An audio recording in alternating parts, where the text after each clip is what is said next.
తెలుగు రాష్ట్రాలలో కోతులతో బాధపడని ఊరంటూ లేదు. పల్లెలు, పట్టణాలు అనే తేడా లేకుండా వీటి అల్లరికి అంతే లేకుండా పోయింది. కనిపించిన వస్తువునల్లా ధ్వంసం చేస్తూ స్థానికులకు అపార నష్టం కలిగిస్తున్నాయి. పిల్లలు, వృద్ధులు వీధుల్లో తిరుగుతున్నప్పుడు వాళ్ళ చేతుల్లో ఉండే పళ్ళు, తినుబండారం లాంటివి ఏ ఉన్నా దాడి చేసి లాక్కుంటున్నాయి.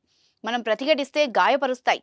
ఇక ఇళ్ల ముందు పెరట్లలో జామ, ఉసిరి లాంటి చెట్లను కోతుల భయానికి పెంచడమే లేదు.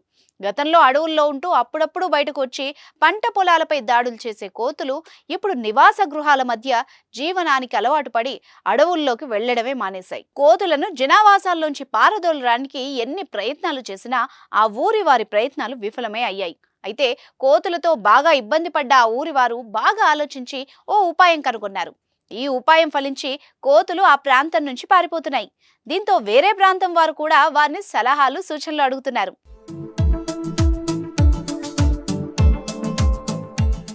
ఏలూరు జిల్లా నూజివీడు పట్టణానికి ఎంతో చరిత్ర ఉంది. గత కొంతకాలంగా నూజివీడు వాసులకు కోతుల బెడదతో కంటి మీద కునుకు లేకుండా పోయింది. వందల సంఖ్యలో కోతులు గుంపులుగా జనావాసాల్లో తిరుగుతూ కంటికి కనిపించిన ప్రతి వస్తువును నాశనం చేస్తూ వాటి చేష్టలకు ప్రతిఘటించిన వాళ్లపై దాడులకు తెగబడుతున్నాయి. ఇప్పటికే పలువురు కోతుల దాడిలో గాయాలై హాస్పిటల్ పాలయ్యారు. దాంతో మున్సిపల్ సమావేశాలు జరిగినప్పుడు అధికారులకు, కౌన్సిలర్లకు కోతుల బెడదకు సంబంధించి శాశ్వత పరిష్కారం చూపాలని, ఆ క్రమంలో వాటికి హాని చేయకుండా జనావాసాల్లోంచి అటవీ ప్రాంతంలోకి వెళ్లే విధంగా చర్యలు తీసుకోవాలని ఒత్తిడి చేశారు.